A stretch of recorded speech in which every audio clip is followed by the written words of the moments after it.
So comorbidity. So what are the comorbidities associated with intellectual disabilities?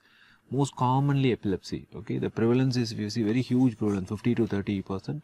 Intellectual disability is associated with epilepsy or seizures. With increase in severity of intellectual disability, the prevalence is also increasing compared to mild intellectual disability. If you see severe intellectual disability or profound, the comorbid increases to 50%.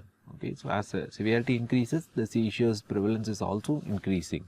Sometimes the electroclinical syndromes, infantile epileptic encephalopathies, West syndrome, Outhara syndrome, late onset syndrome like Lennox-Gastaut syndrome, these things can cause developmental arrest, and sometimes it can be etiology of intellectual disabilities as well. Okay, when they develop these epilepsy syndrome and it is severe, even if the development is normal before the onset, they can cause developmental arrest and can lead to one of the treatable cause of intellectual disability. Sometimes these electroclinical syndromes are very severe. Even with adequate treatment, we will not be able to control these seizures.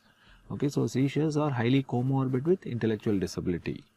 So medical comorbidities include CNS comorbidity, pyramidal, extrapyramidal or cerebellar systems, okay, like presenting as spasticity, spastic paraparesis or spastic diplegia, dystonia, movement disorders like dystonia, tremors, or cerebellar symptoms like ataxia, okay, usually commonly presenting in CP, cerebral palsy, okay. When they have a severe birth asphyxia, when it is severe, it can be associated with the severe developmental delay along with these movement disorder.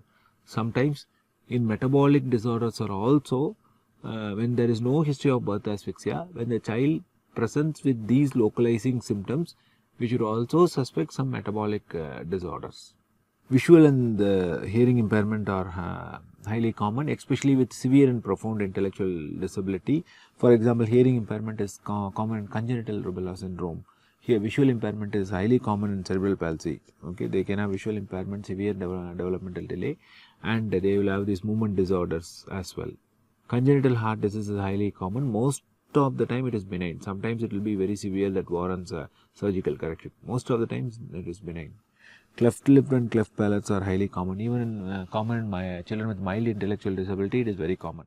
Limb anomalies, congenital talipes equinovarius, congenital dislocation of lips are also very common. Renal malformation, usually again like CHD, congenital heart disease is usually benign. Okay, and these children are having some acquired medical problems as well. Okay, they will have failure to thrive with vitamin and mineral deficiencies, recurrent infection, sometimes due to kyphosis, scoliosis, which is common congenital problem associated with intellectual disability. They will have recurrent chest infections. They will have comorbid feeding disorders and leading to short stature. Okay, all these things are acquired medical comorbidities along with intellectual disabilities, and this is very common. Okay,